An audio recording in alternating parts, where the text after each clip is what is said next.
Lancement des travaux d'élargissement des routes de la sortie est d'Abidjan en présence des autorités du gouvernement ivoirien. Visite de l'ambassadeur de l'Inde en Côte d'Ivoire à l'usine d'assemblage de la marque Open. Nous y reviendrons. Bienvenue à toutes et à tous au journal de Business 24 Africa. Le gouvernement ivoirien est déterminé à assurer un confort aux usagers des routes. Il ambitionne ainsi l'élargissement de la sortie est d'Abidjan, route de la prison civile. Ce samedi, les autorités compétentes ont procédé au lancement des travaux.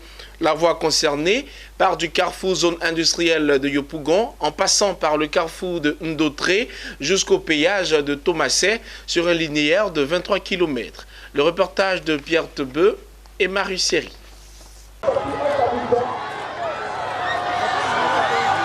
Attendu depuis plusieurs années, l'élargissement de la sortie est d'Abidjan, route de la prison civile, sera bientôt une réalité.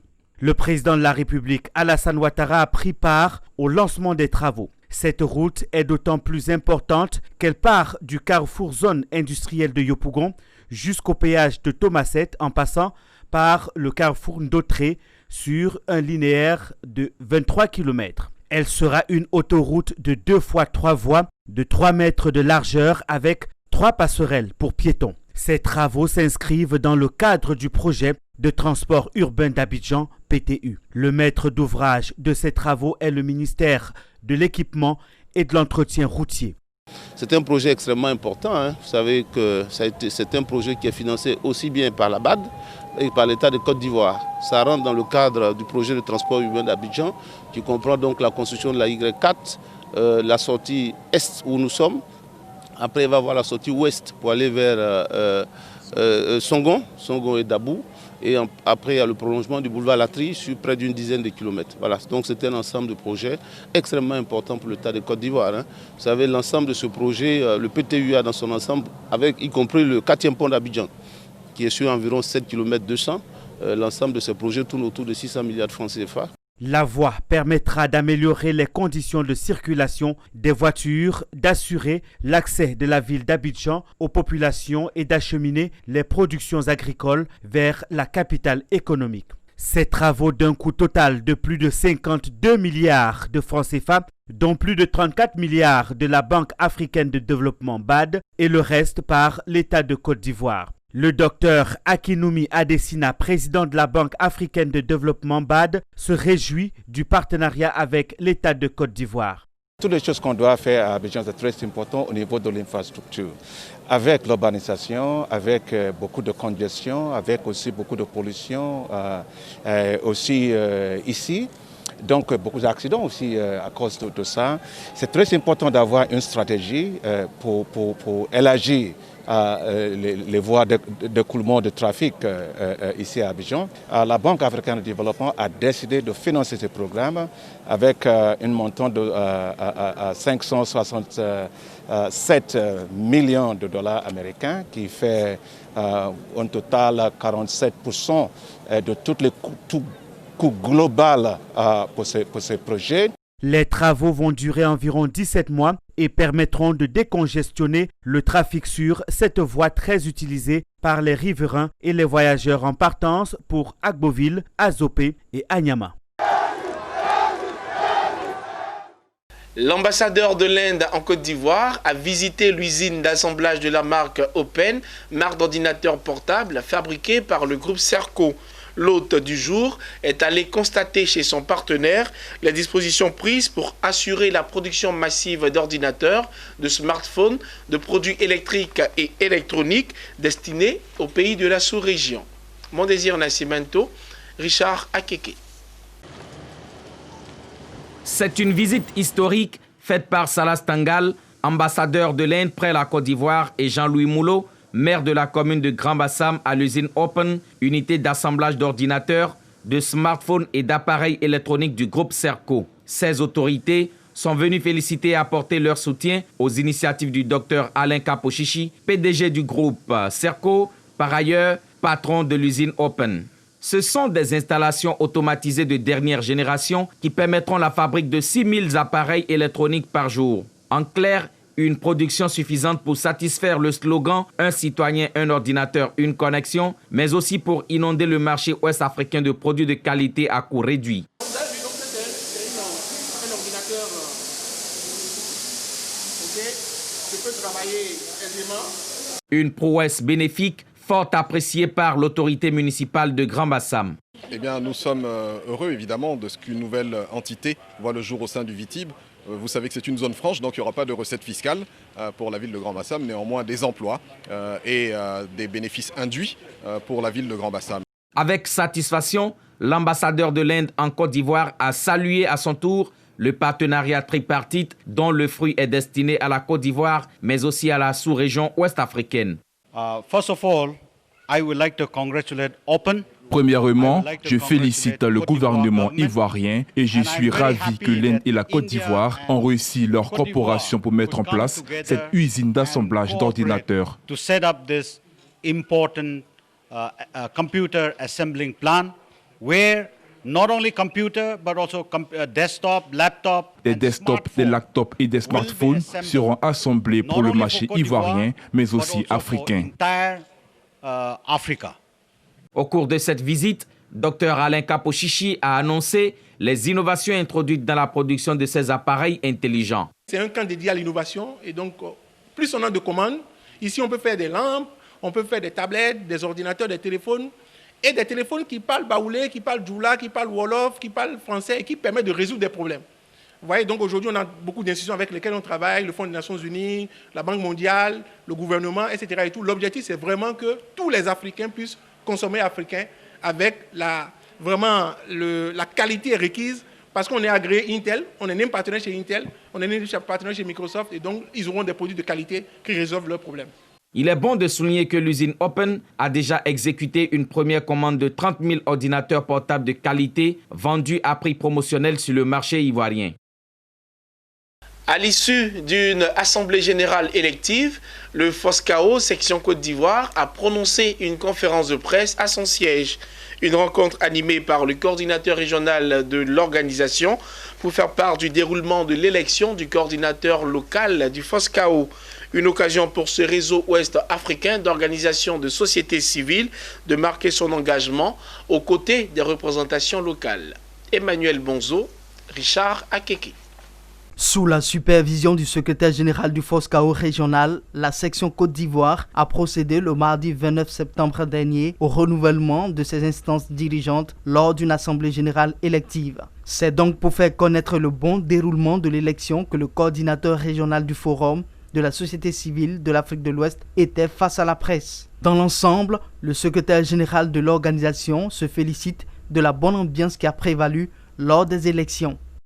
C'est le FOSCAO régional qui organise les assemblées générales et donc nous sommes venus dans ce cadre pour pouvoir superviser l'organisation d'une assemblée générale du FOSCAO section Côte d'Ivoire. Cette élection ou cette assemblée générale s'est faite de façon extrêmement inclusive, de façon à ce que tout le monde puisse s'exprimer. Donc c'est important que les gens sachent qu'il n'y a rien qui se fait. Le FOSCAO section Côte d'Ivoire faisant partie du réseau régional du FOSCAO ne peut pas faire organiser des assemblées sans l'approbation du bureau régional. Cette conférence avec la presse a consisté également à présenter les résolutions prises au thème de cette assemblée générale élective. Des résolutions pour montrer l'engagement de l'organisation régionale aux côtés des nouvelles figures de la section locale du FOSCAO et à l'ensemble des représentations nationales. Et l'équipe a des assignations très claires et ils ont une feuille de route qu'ils vont suivre pour que nous puissions arriver à une FOSCAO des peuples, à un FOSCAO des peuples qui amène ce dynamisme et ce niveau de conscience qu'on veut au niveau de la société civile. Il convient donc aujourd'hui pour le FOSCAO d'œuvrer à une meilleure implantation sur le sol ivoirien et dans la sous-région afin de contribuer à atteindre ses objectifs de paix et de développement en matière de démocratie, de bonne gouvernance, de justice sociale et de sécurité. Yamoussoukro, capitale politique de la Côte d'Ivoire, a abrité 3 jours durant la 7e édition des Journées nationales du cacao et du chocolat. À cette grande messe de l'écosystème du cacao, d'autres spéculations s'y sont invitées. C'est le cas de la noix de cajou qui a marqué sa présence avec une exposition du Conseil Coton Anacarde. Occasion pour le Conseil de présenter les produits de l'anacarde et son importance dans l'économie ivoirienne. Le reportage est signé Betty Kwaku et Tima Traoré. Les JNCC, c'est du cacao, du chocolat, mais pas seulement. On y trouve également d'autres produits agricoles, notamment la noix de cajou que va nous présenter tout de suite Monsieur Acré. Bonjour Monsieur Acré. Bonjour. Alors présentez-nous votre stand. Le stand, c'est le stand du Conseil Coton Anacarde, dans le cadre du JNCC. Et donc notre opération ici, c'est de promouvoir les dérivés d'anacarde qui est fait par les transporteurs locaux. Et ici, on a dans ce stand-là du miel monofloral qui est dans les vergers d'anacardier. Et donc ce miel-là a toutes les vertus de l'amande de cajou, en plus des vertus du miel. On a aussi des plaquettes de chocolat où on a incrusté des amandes de cajou, du chocolat noir, du chocolat au lait, des biscuits de Memiaoulou avec l'amande de cajou, la poudre, qu'on fait peu sablé. On a aussi la pomme de cajou qu'on jette auparavant. On arrive à faire des pommes, on a du jus avec, même la liqueur aussi. On a des amandes de cajou en robot au chocolat comme on l'a fait ici, qui est fait par Dondo & Co. On a aussi des amandes de cajou caramélisées, au beurre salé, au gingembre, aux épices, etc. On a aussi des nougatines aussi. On a aussi par l'arrière d'autres saveurs, des amandes de cajou enrobées au beurre de cacao, etc. Il y a une panoplie de dérivés qu'on peut trouver maintenant en Côte d'Ivoire et on encourage aussi les transformateurs à aller dans ce sens pour ajouter la valeur à ces produits. L'exposition depuis hier, on a vu l'engouement parce que c'était une curiosité pour tous ceux qui visitaient de goûter parce qu'ils étaient habitués à manger de l'amande de cajou grillée seulement ou même de l'amande blanche. Ils ne savaient pas qu'on pouvait avoir cette panoplie de dérivés. Et d'autres aussi avaient des idées préconçues, comme quoi quand on mange de l'amande, on ne mange pas du lait, on ne mange pas de l'alcool, etc. Mais tout ça, on a dit que c'était des idées qui étaient fausses. L'amande de cajou passe partout. Si aujourd'hui on est premier producteur, premier exportateur, c'est parce que l'amande de cajou a de la valeur. Rendons-nous à San Pedro où les travaux de bitumage urbain se poursuivent. Occasion pour l'ONG Action pour le développement local, l'environnement et la santé d'organiser des journées de sensibilisation sur le VIH-Sida et la sécurité routière à l'endroit des populations riveraines de la voirie en construction. Reportage.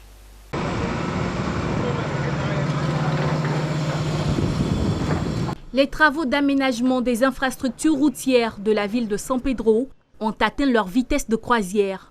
Financés par la Banque mondiale pour un coût global de 7,84 milliards de francs CFA, le volet social et environnemental a été confié à l'ONG Adeles. L'ONG Adeles a pour mission de mener des campagnes de sensibilisation sur le VIH-Sida et la sécurité routière.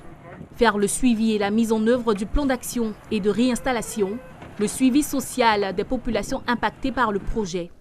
Cette semaine, elles organisent des journées de campagne de sensibilisation sur le VIH-Sida et la sécurité routière avec le corps préfectoral de San Pedro, la mairie et le ministre Félix Anoblé.